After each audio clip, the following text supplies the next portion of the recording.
नमस्कार। कैलाश खबर एचडी, बारदली खबर एचडी, रेडियो बैलढुङ्गा 94.4 मेगाहर्जको प्रस्तुति विशेष बसाई।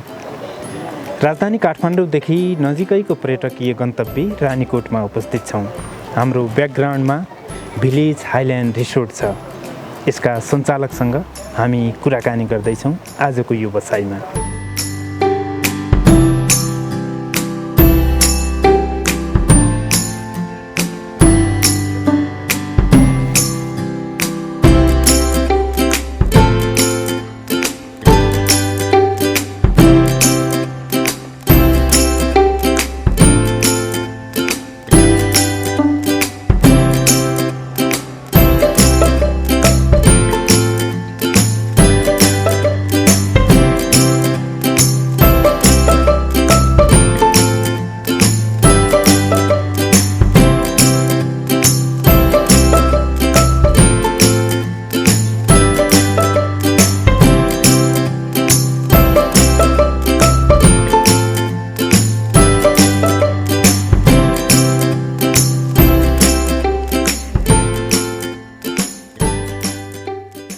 कोरोनाले थिलिएको व्यवसाय र घरभित्रै गुम्सिएर रहेका मान्छेहरूका चाहना असीमित रहेका छन्। आजको बसाइमा हामीले विविध विषयमा कुराकानी गर्दै केही पर्यटकीय मनोरञ्जनका साथ यहाँहरूलाई मनोरञ्जन दिने र केही सन्देशपूर्ण विचार दिने विषयवस्तुका साथ हामी यहाँ उपस्थित भयौँ।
नेपालको आन्तरिक पर्यटन व्यवसाय कसरी सञ्चालन भइरहेको छ? नेपालका होटल व्यवसायहरू कसरी सञ्चालन भइरहेका छन्? विश्व महामारीकै रूपमा रहेको कोरोना कहरको बेला अझ यी व्यवसायहरू कसरी अगाडि बढे, कस्तो मारमा परे, समस्याहरू के रहे, चुनौतीहरू के कस्ता रहे, यी यावत विषयमा कुराकानी खोतल्नका लागि हामी यहाँ उपस्थित भएका छौँ। पर्यटन बोर्डले गठन गरेको पर्यटन पुनरुत्थान विकास समितिका सदस्य रामसुन्दर बकेसँग हामी कुराकानी गर्दैछौँ।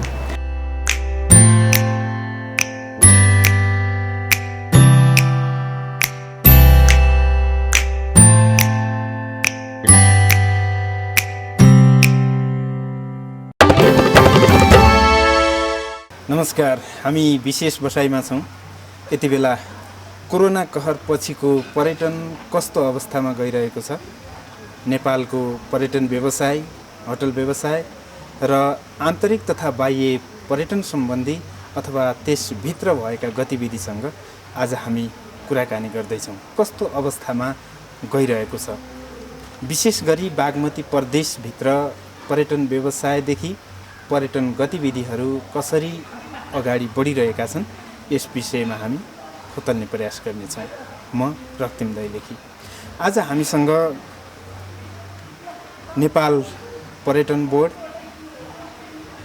आन्तरिक पर्यटन पुनरुत्थान समिति बागमती प्रदेशका सदस्य रामसुन्दर बकीसँग हामी कुराकानी गर्दैछौँ।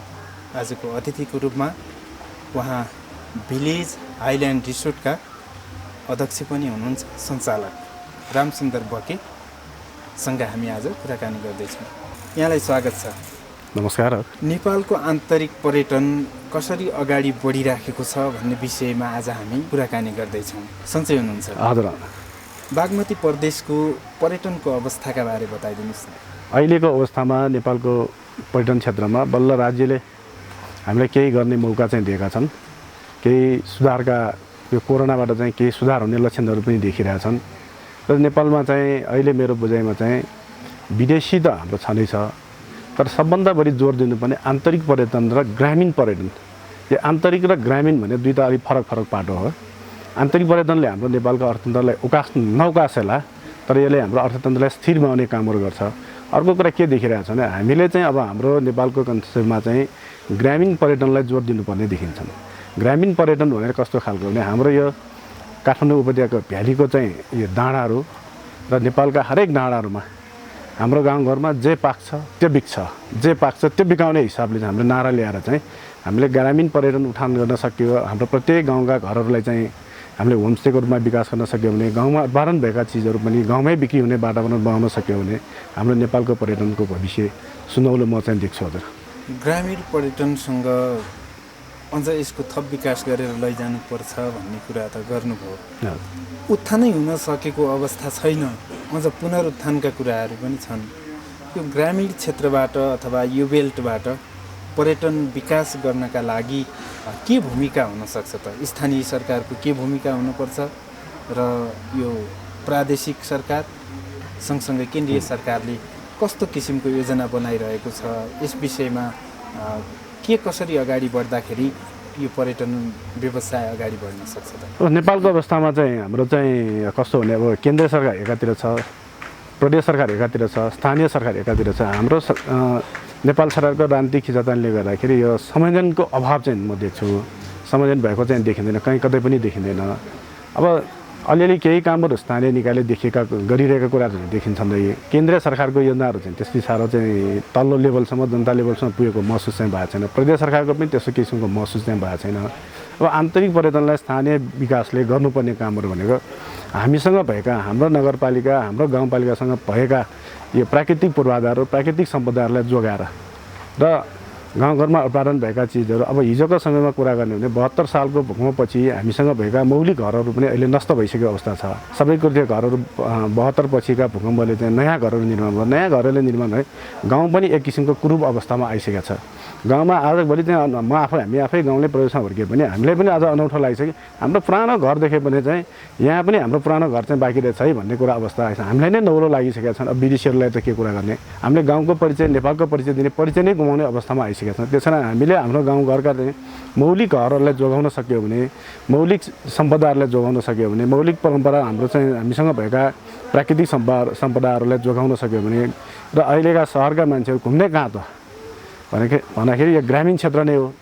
सहरी वातावरण र वाक्क भएर मान्छेहरू यो डाँडा काँडा चिसो हावापानी खान, हावा खान, वरपर डाँडा हरियाली रमाउन चाहिँ ग्रामीण क्षेत्रमा जाने भएको हुनाले चाहिँ ग्रामीण पर्यटन नै अहिलेको मूल आधार र नेपालको अर्थतन्त्रमा मूल आधार हुनसक्छ भन्ने मेरो बुझाइ हो। विशेष गरी नेपालीहरू 72 को भूकम्पले थचारियो, पर्यटन व्यवसाय, होटल व्यवसाय लगायत सबै क्षेत्र धराशायी बने। 72 को भूकम्प विश्व महामारीको रूपमा फैलिएको कोभिड-19 यसले कतिको असर पार्यो र यो व्यवसाय अहिले बिस्तारै उकासिने अवस्थामा छ कि झन् धराशायी बन्दै गएको छ? म चाहिँ यो देशकै एउटा साइड कान्छो व्यवसायवाला होटल व्यवसायमा चाहिँ म भर्खरै पहिला देखेको। भर्खर हाम्रो होटल अब 3 वर्षमा रनिङ हुँदैछ भर्खर चाहिँ। र चलाएको मेरो होटल यो भिलेज आइल्यान्ड रानीकोटमा चलाएदेखि 4 महिना चलेको थियो, कोरोनाको कहर लागिहाल्यो। कोरोनाको कहरले पनि म चाहिँ निराशा चाहिँ छैन, आशावादी नै छु। मेरो होटलकै कुरा गर्नुपर्दाखेरि यो चाहिँ भक्तपुर जिल्लाको दक्षिण बेलमा, यहाँबाट चाहिँ हाम्रो 180 डिग्रीमा हिमाल पनि देखिन्छन्।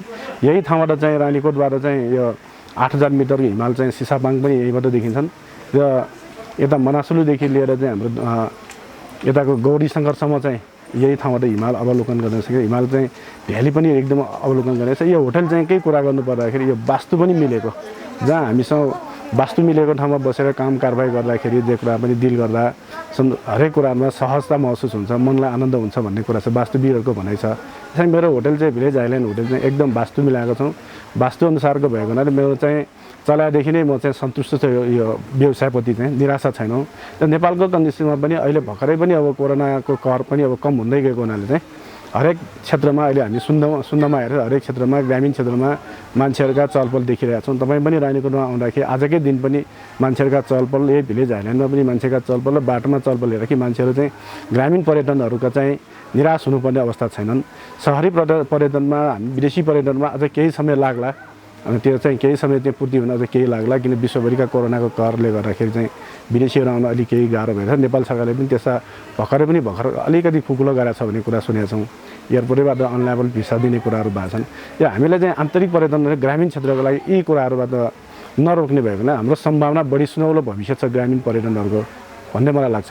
आन्तरिक पर्यटकहरूको चहल पहल र घुइँचो नै देखियो। हजुर, पर्यटकहरूलाई यहाँ आकर्षित भइरहनका लागि प्रकृतिले मात्रै सुन्दरता थपिरहने कि केही प्राकृतिक अथवा मान्छेहरू यहाँ भइरहनका लागि व्यवसायको हिसाबले के पहल गर्नुपर्छ अथवा के सोच्नुपर्छ भन्ने लाग्छ? पहिलो कुरा त प्रकृतिले नै साथ दिनुपर्छ। प्रकृति छ, पर्यटन छ, प्रकृति छैन पर्यटन छैन।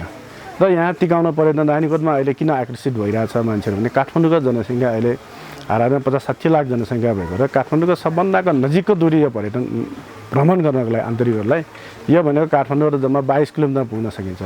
यो सूर्यविनायकसम्म 15देखि 17 किलोमिटर, यहाँ 7 किलोमिटर भने 22 किलोमिटरमा चाहिँ काठमाडौँबाट रानीकोट आउन सकिन्छ। यहाँबाट हेर्ने दृश्य अघि नै भनिहाल्यो, काठमाडौँको भ्याली सबैदेखि नै भक्तपुरको एउटा पुरानो सहर, सांस्कृतिक सहर पनि यही ठाउँबाट अवलोकन, यो बाहिरी अवलोकन भक्तपुर जिल्ला र भक्तपुरको सांस्कृतिक नगर बाहिरतर्फ कस्तो छ भन्ने कुरा धेरैलाई त्यो जानकारी नहुन सक्छ। यहाँ आइसकेपछि त्यो पनि भक्तपुरका नगरको चाहिँ सांस्कृतिक नगर बाहिरीबाट अवलोकन गर्ने एउटा ठाउँ पनि हो। र साथसाथै यहाँको चाहिँ वातावरण एकदम हरियाली छ। तपाईँले देख्नुभएको छ वनका हरियाली वातावरण बढी भएको कारणले चाहिँ मान्छेहरू चाहिँ रमाउन हरियाली वातावरण। काठमाडौँमा अहिले पनि हाम्रो सहर चाहिँ गर्मी छ, यहाँ तपाईँले यहाँ आनन्द चिसो छ, मौसम आनन्द सफा छ, त्यसरी मान्छेहरू बढी रानीकोट आउन चाहन्छ। र प्रकृतिको साथसाथै पनि हामी मानव निर्मित पनि केही चिज चाहिन्छ, प्रकृतिले मात्र चल्छ भन्ने कुरा। तर प्रकृतिले सबभन्दा बढी प्रकृतिसँग रमाउने हो, प्रकृति नै चाहिएन, त्यसलाई केही सिँगार्ने काम हामी व्यवसायीले गर्नुपर्छ। यहाँ मैले चाहिँ होटलमै भन्नु भने स्विमिङ पुल राखेको छु। अहिले एउटा भर्खर पनि एउटा गुलेली पिङ, नेपालकै सायद यो सबभन्दा अग्लो ठाउँमा डाँडा पिङ होला, यो चाहिँ यो गुलेली पिङ भनेर भर्खर राखेको छौँ। यो अनि मान्छेहरूले आकर्षण पनि छ एउटा साहसिक पर्यटकहरूको लागि। नेपालको अर्को एउटा आन्तरिक साथै एउटा साहसिक पर्यटकहरूको पनि क्षेत्र हो।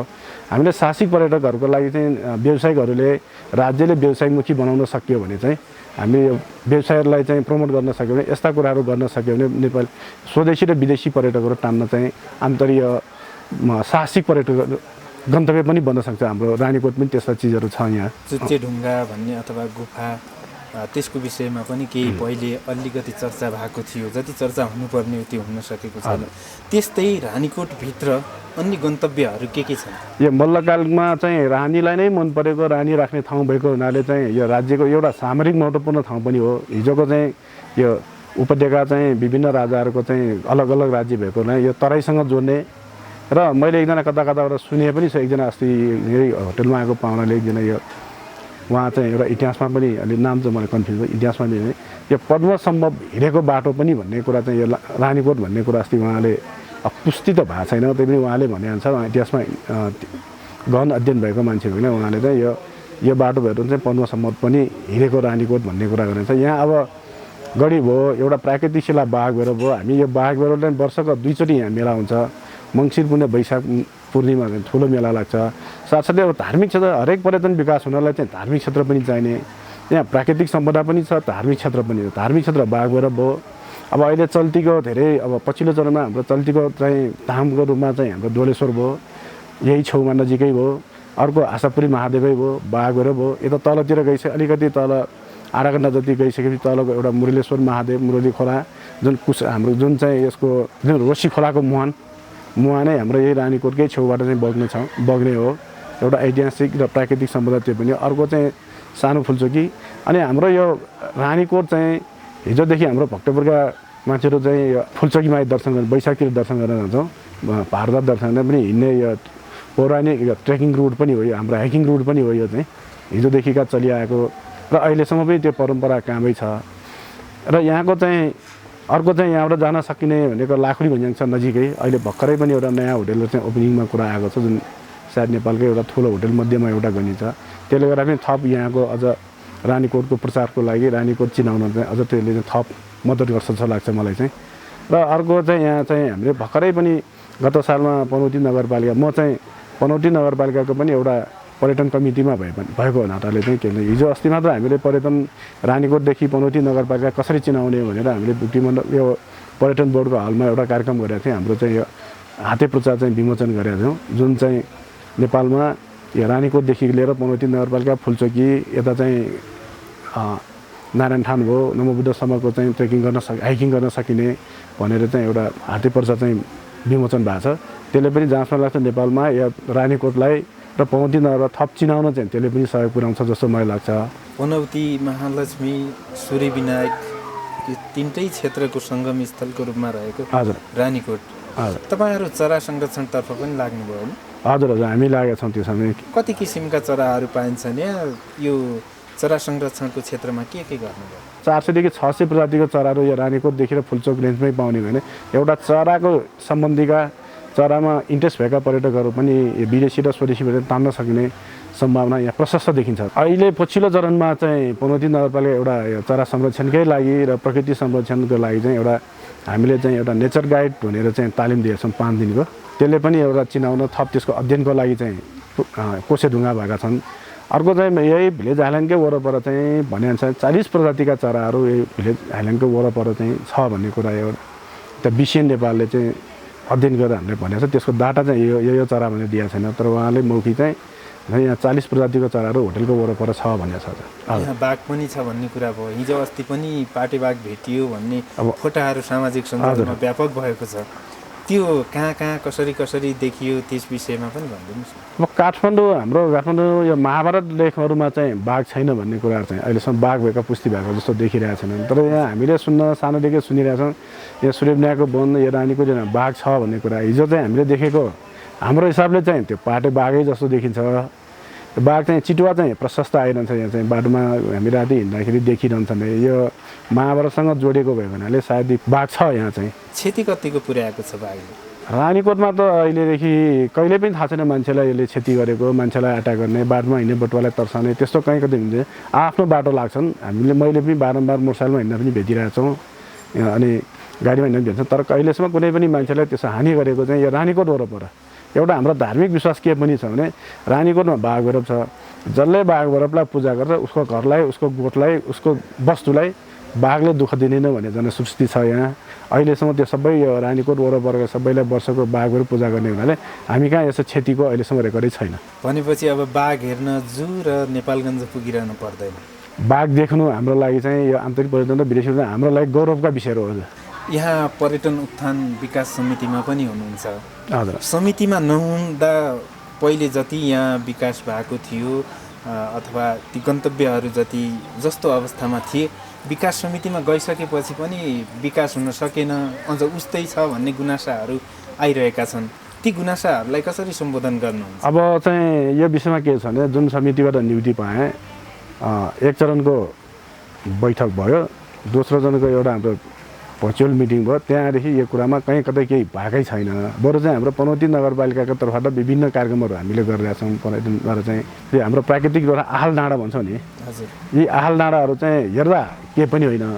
वास्तव यो प्रकृति सन्तुलन गराउनको लागि आहल डाँडाको महत्त्व धेरै छ। अहिले त्यो होइन, हामीले यही होटलमा 3वटा नगरपालिकाको एउटा समितिले चाहिँ जुन अघि तपाईँले उठाउनु गर्नुभयो, सूर्यविनायक, पनौती, महालक्ष्मी छ, गोराबरी छ, हामी 4वटा नगर कमिटीले चाहिँ एउटा के निर्णय, अब यी डाँडाहरूमा हिजोका आहल डाँडाहरू बनाउनुपर्छ है। यो आहल डाँडाले चाहिँ के फाइदा हुँदछ चाहिँ बर्खाको पानी भण्डारण हुने, वन्यजन्तुले पानी खान पाउने, चराचुरुङ्गीले पानी खानु पाउने, जमिनलाई पनि रिचार्ज गर्न सकिने भएको हुनाले यी कुराहरू गर्नुपर्छ भने यी कुराहरू यसमा हामीले केही पोखरीहरू खन्नमा चाहिँ नगरपालिकाले उत्साहित देखाएर खनेका छन् डाँडा डाँडामा। अर्को चाहिँ हामीले वन्यजन्तु संरक्षण गर्नुपर्छ भन्ने हिसाबले चाहिँ यो आहाल नारा बनाउने काम चाहिँ भएको छ। पर्यटन बोर्डबाट गठन भएको पर्यटन समितिले यो नेपालको राजनीति आन्तरिक कारणले खास केही अगाडि बढ्न सकेको छैन। तपाईँको कुरा सुन्दाखेरि कतै कतै अब्जेक्सन भएका अथवा अब्स्ट्याकल भएका समस्याहरू छ भन्ने उजागर हुन्छ नै। कहाँ नजिक रह्यो त्यो? किन समस्या आयो? राज्यले त गर भनेर समिति नै गठन गरिसकेपछि त तपाईँहरूले गर्नुपर्ने होइन र? समस्या कहाँ नजिक रह्यो? अब यस्तो हुनेछ, अब जो हामी भनेको सबै समितिका सदस्यहरूको चाहिँ पूर्ण अधिकार हो, जसले चाहिँ अब पर्यटन बोर्ड र त्यसका संयोजकले नेतृत्व गर्नुपर्ने, संयोजकले नै नेतृत्व गरेर मिटिङ आह्वान गर्ने, अब कसरी अगाडि बढ्ने विषयमा छलफलमा नबोलाएपछि खास हामी सदस्यले मात्र गर्न नसकिने रहेछ भन्ने मलाई लागिरहेछ। पर्यटन बोर्डै त्यसो किसिमको प्राधिकरण चाहिने जस्तो लाग्छ। के अहिलेको पर्यटन बोर्डले चाहिँ सबै चिज नेपालमा भएका आन्तरिकदेखि चाहिँ बाहिर सबै कुरा पूर्वाधार सबै हेर्ने भएको हुनाले त्यसलाई छुट्याएर चाहिँ टुक्राएर प्राधिकरण एउटा खालि क्षेत्रलाई पहिचान गर्ने, पूर्वाधार क्षेत्र र पर्यटकीय गन्तव्यहरू मात्र पहिचान गर्ने चाहिँ एउटा निकाय चाहिँ छुट्टै भयो भने चाहिँ नेपालको पर्यटनमा चाहिँ एउटा फड्को मार्न सक्ने होला जस्तो लाग्छ मेरो विचारमा। स्थानीय सरकार, प्रदेश सरकार र केन्द्रीय सरकार, यिनी तिनटै तहको सरकारको कार्य हेर्दाखेरि कता कता नमिलेको जस्तो, एकले अर्काप्रति जिसिबी गरे जस्तो देखिएको छ। तपाईँ समितिमै भएको कारणले गर्दाखेरि तिनै तहलाई हेर्दाखेरि कस्तो पाउनु भएको छ? प्रदेश सरकार, केन्द्रीय सरकार, प्रदेशका स्थानीय सरकार बिच तालमेल देखिँदैन। अर्को कुरा म एउटा तपाईँले अब अन्तिम समय भन्न चाहन्छु। हाम्रो अब नेपाल सरकारले, प्रदेश सरकारले सबै स्थानीय सरकार पूर्वाधारमा व्यापक ग्रामीण पर्यटन क्षेत्रहरूमा, हिल साइडहरूमा चाहिँ व्यापक लगानी गर्नु। अब यही होटलको कुरा गर्ने हो भने हामी काठमाडौँबाट सदरमुकामबाट जम्मा सडक दूरीको हिसाबले 7 किलोमिटर हो। यहाँ अहिले टेलिफोन छैन, हामी कहाँ चाहिँ टेलिफोन छैन, हामी कहाँ यो इन्टरनेटको सुविधा छैनन्, बाटोघाटोको सुविधा छैन, राजनीतिक पहुँच नभएको ठाउँमा लगानी पनि नहुने रहेछन्। नेपालको कन्सेप्टमा नेपालको राजनीतिक पार्टीहरूमा चाहिँ आफ्नो क्षेत्र भएका, भोटर भएको ठाउँमा मात्र बढी चाहिँ लगानी गर्ने रहेछन्। अब यो जिल्लाको सिमाना भएको हुनाले यता काभ्रेबाट पनि यो भक्तपुरको भन्ने भयो, भक्तपुर तर्फबाट पनि यो काभ्रेमा जोडेको हाम्रो जनसङ्ख्यै छैन, त्यहाँ किन विकास गर्ने भयो भने रानीकोट पर्यटन क्षेत्रमा अति सम्भावना भएर पनि राजनीतिक कारणले राजनीतिक पार्टीहरूका सोच नपुगेको कारण यो भनेको हाम्रो सम्पत्ति हो, धरोहर हो, रानीकोट भनेको जिल्लाको धरोहर हो भन्ने कुरा बुझिदिनु पर्यो। यति झन् 3वटा सङ्गम छ, यता ललितपुरको पनि नजिकै पर्छ। यो 3वटा सङ्गम क्षेत्र भएको हुनाले चाहिँ यहाँ धेरै सम्भावना भएको तर मेरो क्षेत्र नपरेको भन्ने सबैको होइन, यहाँ चाहिँ विकास हुन नसकेको जस्तो मलाई अनुभूति रहेका छन्। सबै कुराहरू जोड्दाखेरि लास्टमा टुङ्गिने भनेको राजनीतिमा। हजुर, दलहरू, दलका प्रमुखहरू एक आपसमा भिड्न, फुट्न र दलहरू फुटाउन, मिलाउनमै व्यस्त छन्। हजुर, यतातिर यी विषयहरूमा ध्यान दिएको देखिँदैन। होटल व्यवसाय र पर्यटन व्यवसायले आफ्नो क्षेत्रमा कस्तो किसिमको भूमिका निर्वाह गर्दाखेरि नेपालको आन्तरिक पर्यटन अगाडि बढ्न सक्छ? हामीले राजनीतिक पूर्वाधार राजनीतिमा चाहिँ पक्षपात पूर्ण नगरिकन भोट होस् नहोस् हाम्रो क्षेत्र हो, यो गौरवको विषय हो। रानीकोट भनेको भक्तपुरको पनि गौरवको विषय, काभ्रेको पनि। अब काभ्रे जिल्लाको चाहिँ अब भनौँ भने पनौती नगरपालिका विकासै गर्ने हो भने चाहिँ भक्तपुरको रानीकोट नबनिकन पनौती नगरपालिका विकास गर्न गाह्रो हुन्छ। किनभने अहिले उसको चलिरहेको बाटो जुन पनौती जान चाहिँ बनेपा, काठमाडौँदेखि बनेपा र पनौती आउने भनेको झन्डै 36 किलोमिटर कति चाहिँ यात्रा गर्नुपर्छ। यात्रा गरेपछि त पनौती पुगिन्छ। यही रानीकोटको बाटो प्रयोग गर्ने भने उसको 16-17 किलोमिटरमा पनौतीको यात्रा हुन्छ। पनौती नगरपालिका पनौती बजारसम्म पुगिन्छ भने बजारको हिसाबले, दूरीको हिसाबले अहिले यही पनौती नगरपालिकाका यो रानीकोट, क्याम्पेनारा रानीकोटको बाटो भएर चाहिँ धुङखर्का देखेका मान्छेहरू पनौतीका प्रायः सबै यहीँ हिँड्ने, यही बाटो प्रयोग गरिरहेको छ भने बाटोको दूरी कम हिसाबले पनि पनौती नगरपालिकाले पनि रानीकोटलाई बढी प्राथमिकता दियो भने चाहिँ, किनभने काठमाडौँबाट नजिकका आन्तरिक पर्यटन घुम्ने भनेको यहाँ आइसकेपछि पनौती पुग्ने हो, नजिक छ पनौतीबाट नवबुद्ध जाने हो, नवबुद्धबाट यता पनौतीबाट नै चाहिँ अब काठमाडौँको सबभन्दा उच्च हाइटमा भएको नारायणथान जाने बाटो पनि यही बाटो नजिक भएको हुनाले पनौती नगरपालिकाले पनि विशेष रूपमा चाहिँ रानीकोटलाई विकास गर्न चाहिँ पहल गर्नुपर्छ जस्तो लाग्छ। अर्को चाहिँ महालक्ष्मी नगरपालिका ललितपुर जिल्लाको पनि यहाँबाट 5 मिनटमा लाखुरी भन्ज्याङ चाहिँ एउटा पर्यटकीय पहिलादेखि नाम चलेको पर्यटक क्षेत्र छ। त्यो पनि अहिले ओझेलमा त्यति साह्रो चाहिँ होटलहरू बनाएको छैन, पूर्वाधार भएको छैन, विकास नभएको देखिन्छ। त्यहाँ पनि यो 3 अनि भक्तपुर सूर्यविनायक यो 3टाले जोडेर चाहिँ संयुक्त रूपमा हुन त मैले प्रयास पनि गरे हो। यो 3टा नगरपालिका कोअर्डिनेट गरेर त्यो महामारीले गर्दाखेरि हामीले आफूले काम गर्न सकेन। यो 3टा नगरपालिका एकै ठाउँमा ल्याएर गर्न सक्यो भने यो रानीकोटको भविष्य, लाखुरी भन्ज्याङको भविष्य चाहिँ एकदमै उज्जवल छ। लाखुरी भन्ज्याङमा 72 पछि हाम्रो स्थानीय निकायले नै पहलमा चाहिँ ट्र्याक खोलेँ। अब यसपालि चाहिँ पनौती नगरपालिकाले 40 साथीले रानीकोटले 40 दिने हाल्ने अनि पनौती नगरपालिकाले चाहिँ 60 बेहोर्ने गरी त्यो बाटोले चाहिँ दोहोरो बनाउन सकियो भने लाखुरी भन्ज्याङदेखि यहाँ रानीकोटसँग जोड्यो भने अझ पर्यटनमा थप टेवा पुग्छ कि भन्ने मलाई लाग्छ। तर बाटोको हिसाबले त साह्रै बिग्रिएको देखियो नि। बाटो कहिलेसम्म बन्छ, कसरी बन्छ, यसमा पर्यटन बोर्डको तर्फबाट के पहल हुन्छ? अब यहाँको पर्यटन बोर्डको तर्फबाट भने अब यहाँ होटल व्यवसायकै तर्फबाट भन्नुपर्छ हरेक कुराहरू। अब यो काठमाडौँको सबभन्दा नजिकका पर्यटकीय गन्तव्यहरू पनि एक किसिमको तपाईँको हुम्ला जुम्ला जतिकै छ। यी ठाउँहरू चाहिँ अहिले राज्यको पहुँच छैन। अघि भर्खर भनिहालेँ, यहाँ बाटो सुविधा छैन। बाटो हामी निजी क्षेत्रले व्यावसायिक मान्छेले चाहिँ बाटो बनाइरहनुपर्छ। अहिले यसपालि नगरपालिका सूर्यविनायक नगरपालिकाले नालीको लागि 50 लाख छुटाएको छ भनेको छ। अब काम त देखिया छैन, गर्न आएको छैन। जुन दिन काम गर्न आउँछ त्यो दिन चाहिँ नगरपालिकाले साँच्चैकै छुटाएको छ भन्ने कुरा महसुस गर्नुपर्छ। काम नगरेसम्मको लागि हामीले चाहिँ अब छुटाएको छ भन्न मिलेन। अनि हामीलाई रानीकोट विकास हुन चाहिने भनेको टेलिफोनै हो। यहाँ लाइनको व्यवस्था भयो भने चाहिँ म आशा गर्छु यही तपाईँहरूको मिडियाबाट पनि, मिडियाले गर्दा स्थानीय निकायको र सम्बन्धित निकायकोले चाहिँ यो रानीकोटसँग क्यामेरा रानीकोट 2 किलोमिटर पिच यही आर्थिक वर्षभित्र गऱ्यो भने नेपालको हाम्रो रानीकोटको पर्यटनमा चाहिँ सुनमाथि सुगन्ध हुनेछ भन्ने आशा गर्दछु। हस्, महत्त्वपूर्ण विचार दिनुभयो, त्यसका लागि यहाँलाई धेरै धेरै धन्यवाद। हस् त, धन्यवाद तपाईँलाई पनि। नमस्ते। दर्शकवृन्द, कर्णालीको शिरमा रहेको राराकी अप्सरा भनेर हामी सुन्ने, पढ्ने र हेर्ने गर्छौँ। त्यस्तै उपत्यकाको सुन्दर ठाउँ अथवा उपत्यकाको कर्णाली क्षेत्रको राराकी अप्सरा जस्तै एउटा अप्सरा बनेर बसेको रानीकोटमा छौँ।